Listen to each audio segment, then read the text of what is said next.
Thanks for joining. Of course, back here with John. Getting a lot of messages. Market updates, market updates, market updates. Figured perfect. Just after July 4th, we've got the first 6 months of the year in the books. A pretty rough 6 months, to put it lightly. But John, first things first, how are you? How was your July 4th? I'm doing well. Had a good weekend on the lake, relaxing, smoking cigars. I love it. Oh, awesome. Awesome. Well, do we want to do a little recap? I mean, first 6 months, obviously terrible. Anything else you'd say?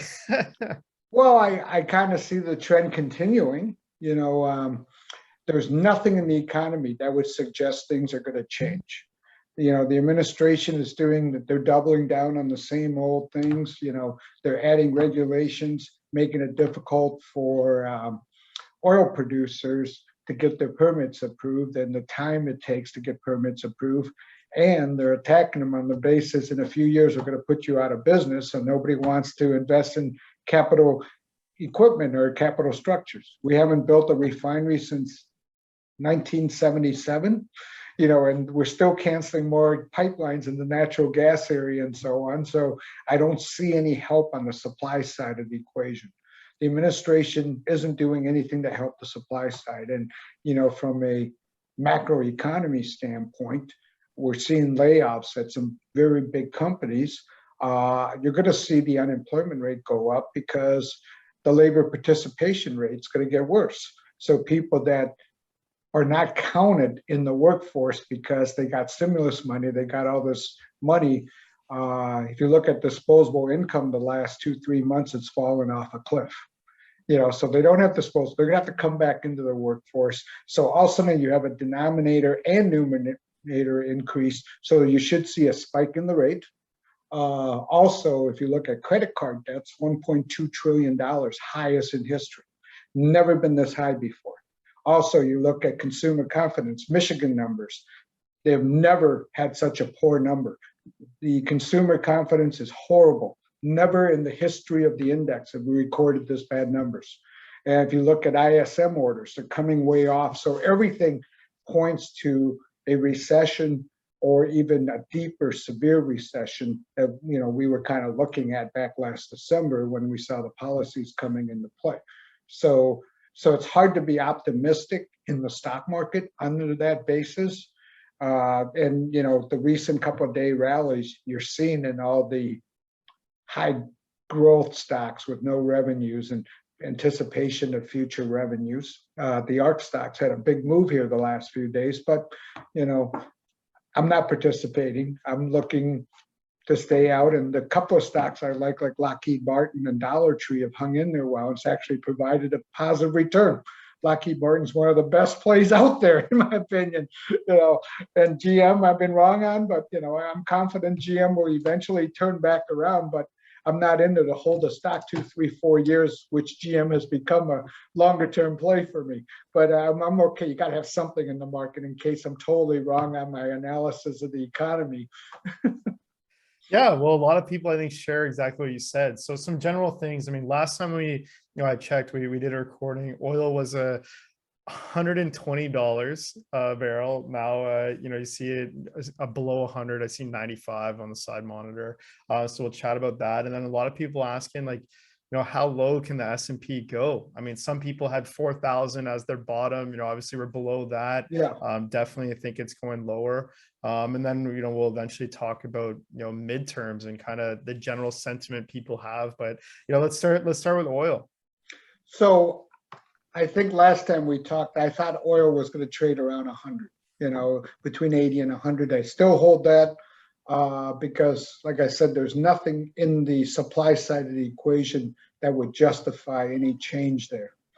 Also, what's kind of held oil down right now, we're getting this correctional phase in oil, is Russia selling to the Chinese and India. They're selling their oil at $45 discount per barrel. Just to get oil and money to finance the war. So it has an impact on worldwide supply, but that should be coming off. And with the slowdown in the economy, that's why oil has pulled back. Everybody's seeing a slowdown. but gosh, we still don't have refineries to make gasoline and diesel and all that. That's where the investment needs to be.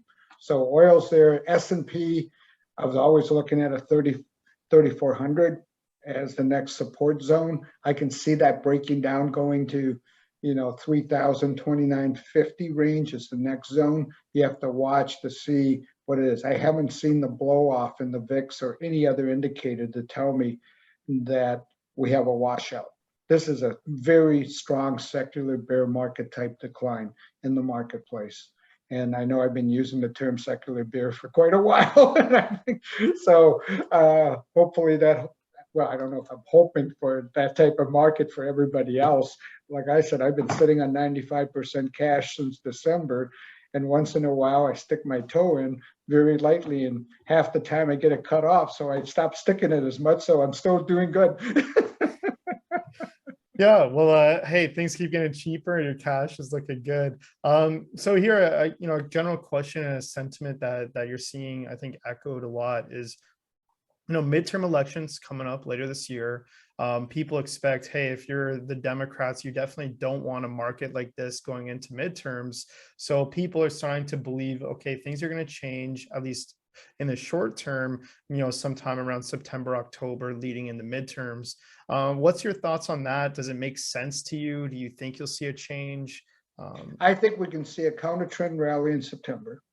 Another 5 to 10% on the upside basis, the S&P, but then they'll realize that all the problems that are occurring on the bureaucracy side. So from the administration, getting all kinds of rules and overreach by the bureaucracies and adding to paperwork. So it's really decreasing the productivities. And I talked about layoffs and so on. So we're going to see more of that, but also because of the increased costs, so there's a benefit, increased cost of labor, we're going to see a lot of robotics technology being implemented, like at Walmart warehouses, Amazon warehouses, more and more robotics are going to come into play. So there is going to be efficiencies and productivity increases that could help stem the inflationary spiral. So yeah, I do believe there's a rally, but I would not get overly excited. I personally would look for the opportunities to sell some calls on certain stocks if you're long to help increase your total return on the stocks. Yeah, it makes sense. Prepare for a short-term rally, but makes sense, like the general economic factors for sure. So now a question, that always comes up, and again, let me preface this with not investing advice, do your own research, but for people that are sitting on, a ton of cash saying, when do I do something? When do I do something? Would you say, hey, like this is your perfect time to kind of, put it in some flexible bonds for the meantime and, wait? So like, what's your feedback? I'm not a bond fan, just because you just saw the inversion of twos to tens. It's telling you there's no margin, so you can't even look at bank stocks to buy like J.P. Morgan or Wells Fargo, because the increase of likelihood of default rate goes up. Because if you just look at consumer credit, like I said, all-time high is $1.2 trillion. So I think you're good staying in cash, and the I-series bonds, just to put $10,000 in, is phenomenal, 9.62% until October. And it's an inflation hedge type bond. So it's a 30-year bond direct from the US Treasury. And you're able to buy it. And for the first year, you can't redeem. But year 1 to 5, you can redeem with 1/4 interest penalty. That's 90 days. But after that, you can redeem anytime. But every 6 months, it adjusts to the inflation index. So that's a cool little conservative play that the average person should put something into. I mean, right now it's 9.62. It's actually a pretty good rate until October. Yeah. So yeah, no, you just got to pick your opportunities on good quality stocks. Like I said, there are some stocks I like out there, but God, I have a hard time. Because they're holding up there at 52-week highs, like, Lockheed Martin. I keep pounding the table on that one. Yeah. So the question, we haven't talked about inflation yet. When do you foresee, if you have any ideas, when you think you'll see inflation start to kind of flatline or go the other way? So we have seen a major drawdown on commodity values. The corrections are major. We had too quick of a run up. Now we're probably over adjusting here. This because of the recession scenario, commodities have just been going way down. So that's going to help in the deflationary value. But I think the problem still lies in the labor wage increases, because that's a spiral that just you got to break. And I don't see that breaking for a little while. So I still think, I don't think we have hit peak inflation, if there's another way of saying that. I think we got at least a couple quarters, if not more, because it stems back to energy. Because with this higher fuel price, you saw, this is sidewalk economics I'm giving you, okay? So you saw a lot of independent trucking companies. Their cost per day to operate the truck was around $1,800 a day. A lot of them were squeezed and have gone out of business. So when that supply shrinks, the value of transportation goes up. When the value of transportation goes up, the multiplying or the derivative, second derivative, third derivative is higher grocery prices. We've seen, I always point to groceries about chicken being up 19%, steaks being up 14%, eggs being up like 30, 40%. I mean, it's still there. It's still there. I haven't seen the leveling, or I actually have started to see some leveling at the grocery market. So that could be a good leading indicator. But still, we got a while before energy. We're not going to see energy at $60 a barrel or gas, oil. Interesting. No, that's a good take. I mean, obviously, a lot of the people starting to see that they think that, kind of within the next 2 or 3 inflation kind of reports that, it'll be below or starting to go down the other way. Do you foresee, in just a general kind of question, do you foresee a surprise, in the next kind of 6 to 9 months from the Fed saying, okay, we think we've raised interest, enough for right now, let's slow down? Well, if you look at the Fed funds, they're already saying that, by the end of 2023, they're going to lower interest rates by at least 25 basis points. Yeah. So it's in the market. I'm not so sure if it's going to happen, just because of supply issues. You can't fix supply issues with monetary policy. You got to have administration that's going to be helpful to increasing productivity for businesses, and instead of adding regulatory burden by doing paperwork. I mean, so much of companies' resources right now are for documentation. That doesn't do anything to increase productivity, output, and help the inflationary spiral. All it does is add to the cost of production without getting any new goods being produced. Yeah. No, and the Supreme Court gave us a really key ruling recently. They stopped the EPA from setting their own emission standards, which could be the biggest win for the U.S. economy, because I believe other organizations are going to start going after the SEC and all the other organizations that wanted to implement all this overreach and regulatory burden, because the SEC is talking about the ESG for every publicly traded company to show, and all the CEOs I know and friends, they're doing their best to maintain good stewards of the environment and so on in their business, because shareholders have a way of finding out if you're not. So I don't need the SEC to say, okay, you got to do a report. It's going to cost you $400,000 a year to do the report as a small business. How many employees can I hire with that money? How do I grow? Instead of hiring people to do administrative paperwork in-house, I'm doing something to grow the business. So that's more important, where you're helping. When the rest of the world isn't doing anything like that, it gives them a competitive advantage. Let's offshore all of our manufacturing and talented people offshore. We start implementing these policies. Yeah. No, good points. Look, I think that's a pretty good market update. Obviously, still expecting, some legs down. I think that's generally, felt by the majority, but a lot of people looking forward to that kind of midterm bounce, as you call it. I guess, anything else you want to throw in about markets, or do you want to do a little kind of how's Petvivo going recently? Sure, let's do a Petvivo, since we talk so much about the market and the economy. So, Petvivo recently announced a exclusive distribution agreement with MWI, one of the largest in the world. They do about $5 billion a year in veterinary product sales.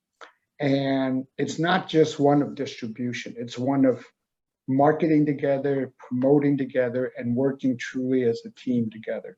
Because not only do we have Spring, we have other products that can fit right into the pipeline. So it's a 2-year exclusive deal, and hitting certain performances, they will be getting a 3rd year.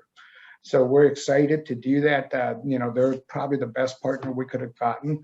They have a educational arm that is very well known in the industry, and they're one of the only distributors that probably have a top-notch education arm. So we'll be putting together a whole series of educational videos for the veterinary doctors, because the veterinary doctors coming out of vet school says, hey, if you do a diagnosis of osteoarthritis, you're going to be giving pills and everything else for the rest of the life.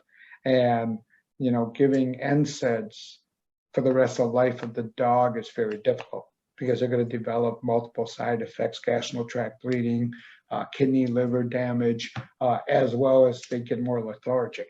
So if we can, using Spring, do the intra-articular injection, reduce the need of any of that, or even eliminate the need of it, you're going to have a much better, happier dog.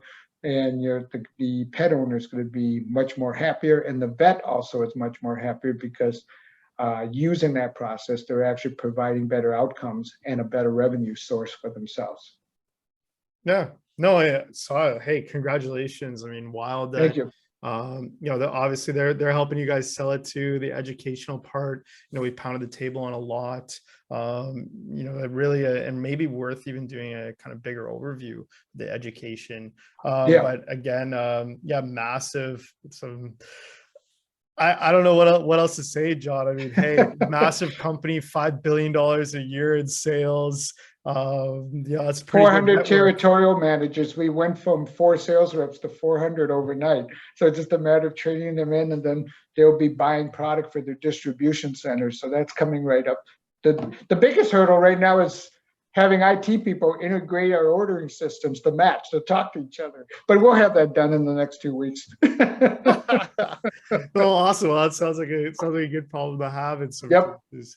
No, fantastic. Well, anything else on the Petvivo side you wanted to squeeze in here? No, I think that gives the updates, because all the pieces we've been putting together are in place now. Now it's just a matter of, can these guys, or do they know how to sell veterinary products? There you go. Well, time will tell, and I think you've got a pretty good team and a good partner now. So looking forward to doing another update. Again, thanks for the market insight as always, and we'll chat again soon. Perfect. Thank you.